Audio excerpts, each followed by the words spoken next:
All right. So, okay. Again, for those of you who are unaware, my man, Steven So-Called Nelson, 168 pounds. Definitely not somebody that anybody's signing up to fight.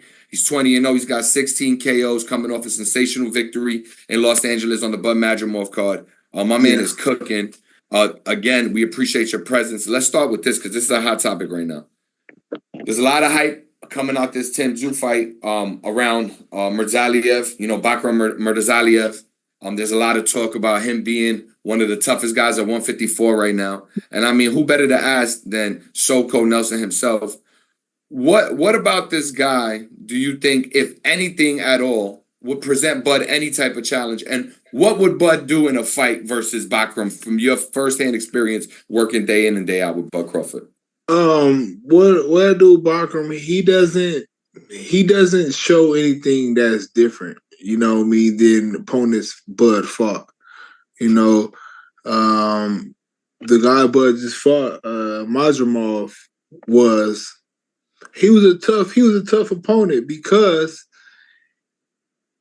he presented something different, that herky jerky style. You know what I mean? It's hard to pick that up because it's so, unpredictable. But the guy that has beat Tim Tszyu, he has a basic style. He's just tough. And Tim couldn't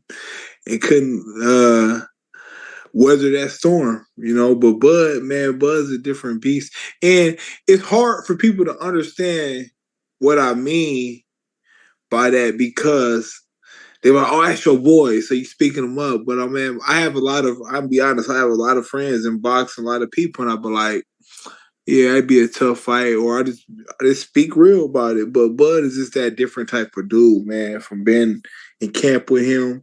And not just in boxing, that's just how he is in everything. I don't care what we do. Like, he's super competitive, and he gonna push to that limit no matter what it is. For stuff that mean you be like, man, I don't care about that, but he gonna take it to that level. So, anyways, what I was getting to is I think Bud beat the best guy already at 154. We'll talk about it because that's what I was just saying earlier. Let's hear it. What you think, So-Called? Yeah, he beat the best dude at 150.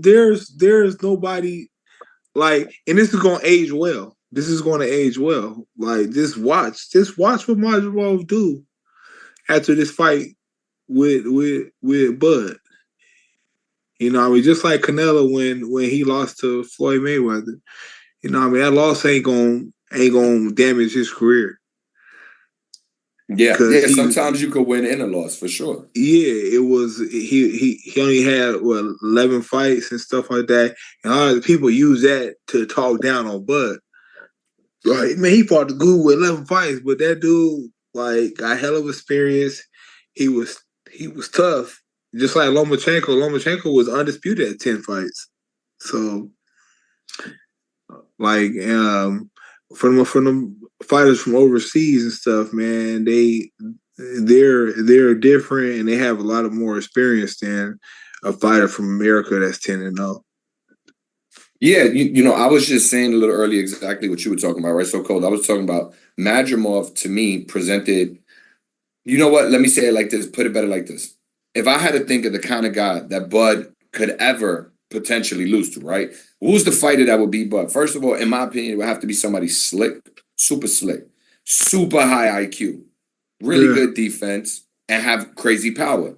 Now, Madrimov obviously wasn't all those things at the highest levels because he would have won the fight. And in my opinion, he didn't win the fight.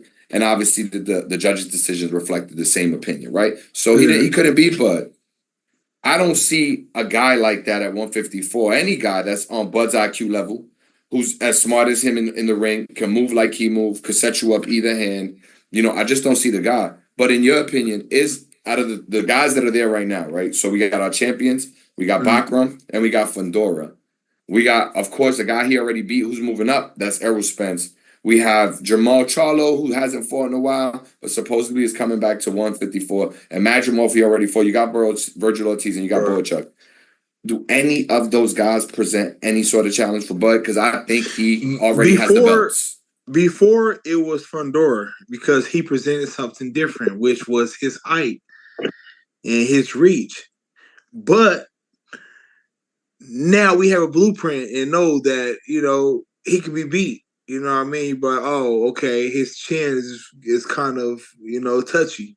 So that right there just eliminated like what we thought would have been a bigger challenge for Bud in that 154. Nobody else is presenting anything that's going to be something that Bud hasn't seen, that Bud hasn't already beat, that Bud don't know how to adjust to. And there's a lot that people don't know and have seen with Bud because all they see is him on the stage. But like me knowing him personally, I just know, man, like I be having full confidence in what he can do.